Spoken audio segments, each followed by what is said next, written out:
Hi friends, ఎలా ఉన్నారు? ఈరోజు నేను బీరకాయ కర్రీ చేశాను. బీరకాయ పెసరపప్పు చేస్తున్నాను. చూడండి, బీరకాయ పెసరపప్పు.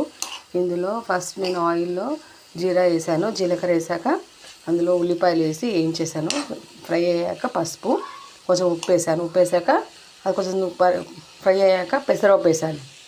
పెసరపప్పు తెలుసు కదా మీకు, మూదాలు వేసాను. వేసి కొంచెం కొద్దిగా 5 మినిట్స్ తర్వాత బీరకాయ వేసాను. ఈ బీరకాయ మంచిగా మగ్గేంత వరకు మనము కొంచెం మూత పెట్టుకొని ఉంచుకోవాలి. ఓకేనా ఫ్రెండ్స్, ఇది బాగా మగ్గాలి బీరకాయ. ఈ బీరకాయ మగ్గితే హిందీలో తోరీ అంటారు, కొంచెం तोरी లాగా ఉంటుంది. हिंदी में तोरी बोलता है इसका, ऐसा सेम होता है, थोड़ा सा अलग ये सब्जी तोरी जैसा होता है. तेलुगु में బీరకాయ बोलता है इसका. ఇది మగ్గాలి బాగా.